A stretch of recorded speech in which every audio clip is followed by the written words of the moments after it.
जय श्री जगन्नाथ, जय श्री जगन्नाथ, जय श्री जगन्नाथ। पीसफुल लिविंग ये आज आम डिस्कसन करवा। Next constructive anger. Constructive anger is a creative one and destructive anger is a danger one.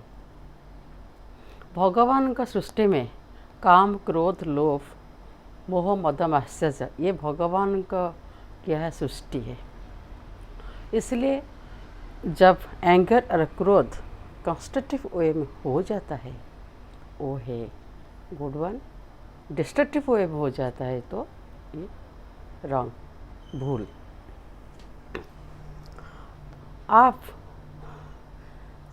आप लोग सब जानते हैं the spiritual person is a very calm and quite person. Never ever he should not angry on anyone, or he is very simple and stable and also calm mind, shanta. But constructive anger is a very productive one.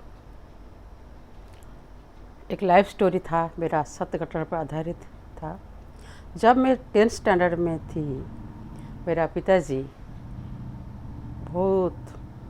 मेरे को बहुत प्यार करते हैं, आदर भी करते हैं, लेकिन दोनों मेरा जो भाई थे उनको बहुत सारा उनका देखभाल करते हैं और पढ़ाई पर बहुत ध्यान देते हैं।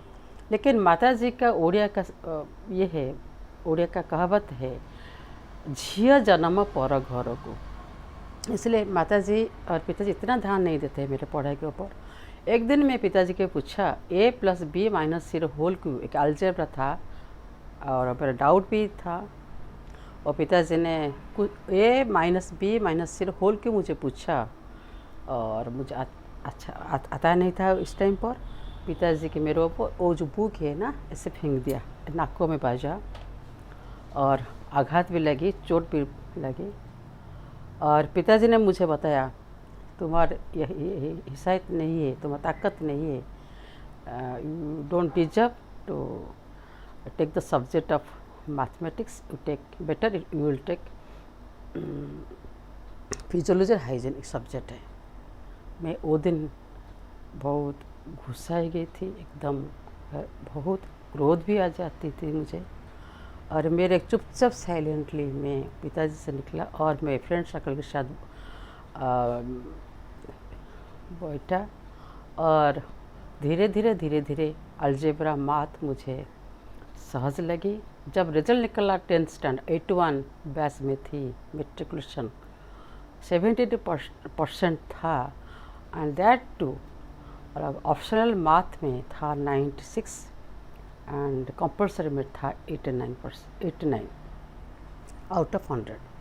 पिताजी ने देखा रिजल्ट, वो समझ नहीं पाए कैसे हुआ, और एक उनका सेंटेंस उनका मुख से निकला, पंख से पद्म निकली। मुझे पता अभी तक भी नहीं से, मुझे पता नहीं क्या पंख है क्या है पद्म, लेकिन पिताजी का वो जो वर्ड मुझे अच्छा लगा।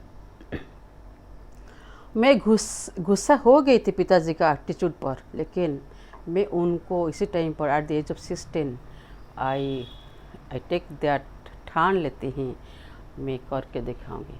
Success is the sweetest revenge. वो जो पिताजी का जो था, पिता अंदर इतना प्यार था पिताजी के अंदर, वो कंस्ट्रक्टिव वे में उनका एंगर प्रकाश किया है। वो उनका जो एंगर था, आज इसी हालत में हूँ। सारा जगत का जस और नाम फेम, अभी मैं स्कूल चल रही थी और पिताजी के ये से। आजकल बच्चे लोग हैं ना, वो जो उनका जिद्दे बहुत सारे हैं, वो इंस्टेंट चाहते हैं, मुझे यह चाहिए। उनका पापा मामा ने उनका वो भर देते हैं, वो पिटाई भी नहीं करते हैं, उनका डांट भी नहीं देते। जब बच्चे लोग ऐसे हालत में बढ़ जाएंगे तो वो जब उनका जो 12 और 14 एज में हो जाएगी तो बच्चे को संभालना मुश्किल हो जाता है। कभी कभी हमारे यहाँ इस टाइम पर हम सुनते हैं वो बच्चे लोग घर से निकल जाते हैं, कुछ गड़बड़ कर देते हैं। वो अभी 6 इयर्स तक उनका डांटो, उनका सिर भर दो, प्यार भी साथ साथ उनका संयम, उनका कंस्ट्रक्टिव एंगर भी दिखाओ।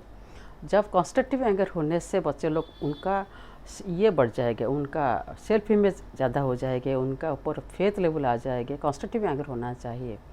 लेकिन वो आप आ जाएंगे, वो क्या है, धार्मिक लोग है, वो क्या रिलीजियस पर्सन, उनका इतना क्रोध है, वो हम भी इसी सोचते हैं। लेकिन देखो रामकृष्ण परमहंस लाइफस्टाइल देखो, जब विवेकानंद जी उनका पास आए थे, रामकृष्ण बहुत टाइम उनको बहुत डांटते, हर टाइम। क्यों डांटते? वो विवेकानंद से उनका विवेकानंद के जो अंदर का ताकत, इनर पावर है, रामकृष्ण परमहंस को मालूम था। इसलिए वो डांटते और पिटाई करते हैं और मारते हैं विवेकानंद को। उनका जो गुड क्वालिटी है वो अपलिफ्ट हो, हाँ, वो क्रॉप अप हो, इसलिए वो डांटते। कंस्ट्रक्टिव ये से बहुत रामकृष्ण परमहंस शॉर्ट टेम्पर्ड है, बहुत he is a very angry person. इसी हिसाब से ये जो कंस्ट्रक्टिव एंगर होना चाहिए।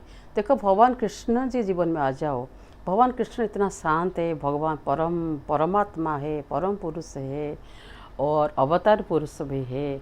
भगवान का 16 कला है, 16 कला है। लेकिन वो उनका मामा जी को ऐसे पकड़ा और मंच से उनका मारा। क्यों? अधर्म का जय करने के लिए धर्म को साथ निभाना होगा। अधर्म का साथ लेने से अधर्म जो लोग हैं उनका डांट नहीं करेंगे तो नहीं मारेंगे, नहीं पिटोगे, अंगर आप क्रोध नहीं दिखाओगे तो ये तामसिक प्रकृति का जो लोग हैं ना, वो मानते नहीं। तामसिक प्रकृति लोग है क्या है? वो आलस्य है, वो प्रमाद है, वो डिलेड ग्रेटिफिकेशन है। आज का कल आज नहीं करेंगे, कल करेंगे, कोई ना कोई बहाना उनका दिमाग में आ जाता है। उनके लिए कंस्ट्रक्टिव एंगर होना चाहिए। वो स्पिरिचुअल लोग को वो जो कंस्ट्रक्टिव एंगर से उनको सिखाते हैं, उनका चलाते हैं। उनका मकसद ऐसे है, वो कोई उनका लिए कोई गड़बड़ नहीं करेगा। उनकी इंटेंशन अटेंशन है कैसे लोग एक दिन संसार में नाम करेगा, काम वो काम का बहाना अभी नहीं करेंगे, अभी बहानाबाजी करते हैं, इसीलिए वो उनको डांटते हैं और इंटेंशन उनका भले के लिए। तो कंस्ट्रक्टिव एंगर होना चाहिए। Constructive anger is a very good quality, positive result देता है। And destructive anger negative and वो ध्वंस के पथ में ले जाता है। That's it. जदि वीडियो भल लगुचे तो शेयर करो, ज़्यादा से ज़्यादा शेयर करो। और एक भी जदि वो मेरे से कोई भी एक पॉइंट में उनका जीवन में कुछ काम में लगे तो मेरा जीवन सार्थक हो गया, भगवान के निकट में चिर ऋणी हो गई। वो भीतर का बात बहुत मैंने आपको देने के लिए मैं ये वीडियो अपलोड करती हूँ और कोई मेरा मकसद नहीं है, नाम कमाना नहीं है। और बहुत लाइफ स्टोरी में बहुत सारा है practical implication of my thought and also my word. ये सब आपको जब भल लगेगा तो शेयर करें और चैनल सब्सक्राइब करें। God bless you, have a nice day. जय श्री जगन्नाथ, जय श्री जगन्नाथ, जय श्री जगन्नाथ।